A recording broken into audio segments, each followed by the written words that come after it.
আবার জিনিস দেখা হয়েছে এরকম বানিয়েছে।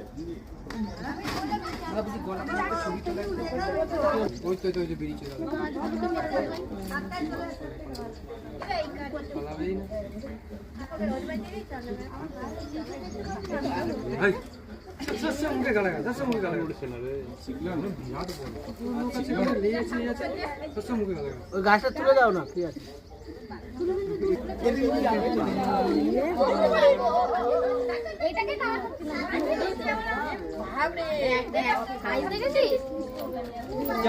জায়গাটার নাম জানো?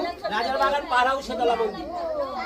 রাজার বাগান পার হাউস শীতলা মন্দির। পার হাউস শীতলা মন্দিরে চন্দ্রকোড়া সাপকে দেখতে পেয়ে আমার সঙ্গে যোগাযোগ করে এবং সাপটি সম্বন্ধে বলি, এই সাপটি নেচারে এত সুন্দর কেমোফ্লেজ করে থাকে যে সাপটিকে দেখাই যায় না, এবং যদি কোনো কারণে সাপ কামড়ে দেয়, যে জায়গাটায় কামড়েছে সেই জায়গাটা ইমোবিলাইজেশন অর্থাৎ নড়াচড়া না করিয়ে যত তাড়াতাড়ি সম্ভব হসপিটালাইজড হবে এবং তত তাড়াতাড়ি মানুষ সুস্থ হয়ে বাড়ি ফিরবে।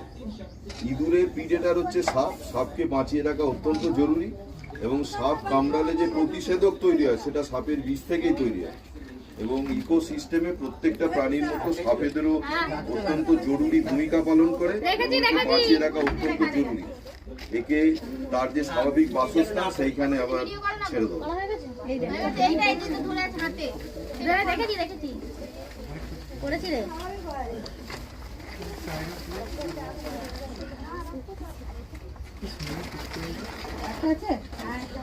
আরেকটা আছে?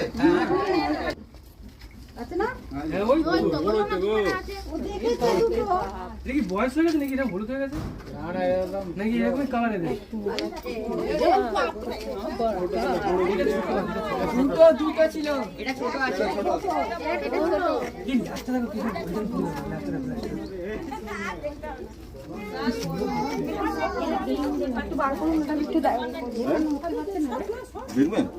ধরা যাবে?